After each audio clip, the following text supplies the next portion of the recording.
കുചേല ദിനത്തിൽ ആ ദിവസം എന്തിനാണ് നമ്മൾ ആചരിക്കണേ എന്ന് പറയുമ്പോൾ, ആ സതീർത്ഥൻ വന്നപ്പോൾ ആ സതീർത്ഥനെ ഭഗവാൻ ശ്രീകൃഷ്ണൻ ചോദിക്കാതെ അങ്ങോട്ട് അനുഗ്രഹങ്ങളുടെ ഒരു നീണ്ട നിര തന്നെ ചെയ്തു കൊടുത്തപ്പോൾ, ആ അനുഗ്രഹകല കിട്ടിയ ദിവസത്തെ മഹത്തരമാക്കാനാണ് നമ്മൾ കുചേല ദിനത്തിന് ഭഗവാനെ കാണുന്നത്.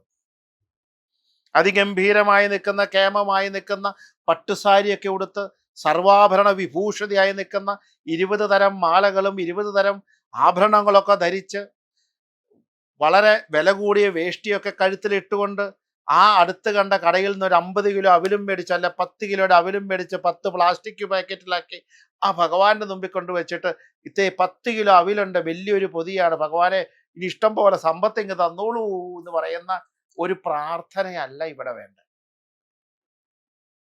വളരെ നന്നായിട്ട് ഭഗവാന് കഴിക്കുന്ന നിവേദ്യമാണ് നമ്മൾ സമർപ്പിക്കുന്നത്.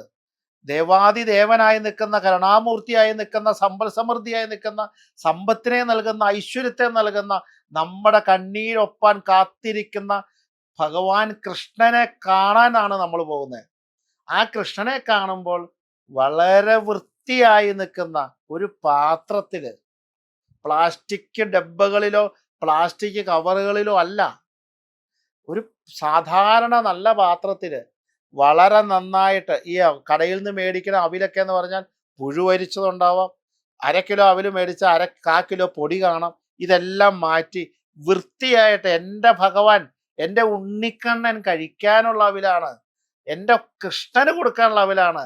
ആ സ്നേഹത്തോടു കൂടി അത് വൃത്തിയാക്കി ഒരു പാത്രത്തിലാക്കി നന്നായിട്ട് അടച്ച്, നല്ല ശുദ്ധമായ പാത്രമൊക്കെ എടുത്ത് ഭഗവാന്റെ മുമ്പിൽ കൊണ്ട് സമർപ്പിക്കുക.